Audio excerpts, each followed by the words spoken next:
कराची की एक वीरान सड़क रात के ठीक 2:17 हुए थे। हल्की हल्की हवा चल रही थी। स्ट्रीट लाइट झपक रही थी।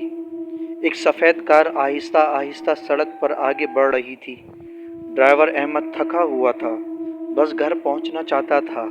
अचानक इसे दूर एक औरत को खड़ा देखा। वो औरत सड़क के बीच खड़ी थी। लंबे खुले बाल, सफ़ेद लिबास, चेहरा झुका हुआ। अहमद ने गाड़ी आहिस्ता की। ये इस वक्त यहाँ क्या कर रही है? औरत ने आहिस्ता आहिस्ता सर उठाया। इसकी आंखें बिल्कुल स्याह थीं। अहमद ने खिड़की नीचे की। आप ठीक हैं? आपको कहाँ जाना है? औरत ने धीमी आवाज़ में कहा, मुझे घर छोड़ दो। आवाज़ में अजीब सा खिंचाव था। अहमद को डर लगा, मगर इसने सोचा शायद कोई मुसीबत में है। इसने दरवाज़ा खोल दिया। औरत पिछली सीट पर बैठ गई। गाड़ी चल पड़ी। पूरे रास्ते में मुकम्मल खामोशी, सिर्फ एक आवाज़, इसके सांस लेने की। अहमद ने रेयर व्यू मिरर में देखा। वो औरत सीधा इसे घूर रही थी। कुछ देर बाद गाड़ी के अंदर अचानक ठंड बढ़ने लगी। अहमद के हाथ कांपने लगे। इसने दोबारा आईने में देखा। अब औरत का चेहरा बदल चुका था। आंखें सुर्ख, होंठ स्याह और मुस्कुराहट इंतहाई खौफनाक।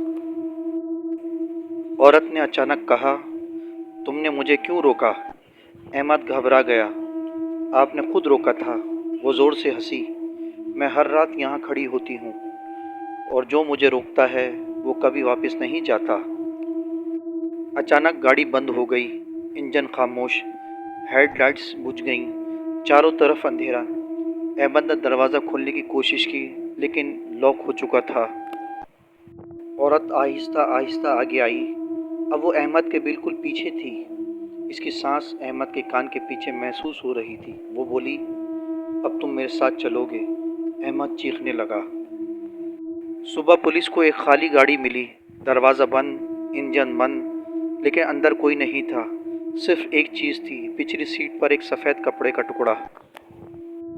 लोग कहते हैं कि आज भी कराची की इस सड़क पर रात के 2 बजे के बाद एक औरत खड़ी नज़र आती है, सफ़ेद लिबास में, और अगर आपने इसे लिफ्ट दी तो आप कभी वापस नहीं आएंगे।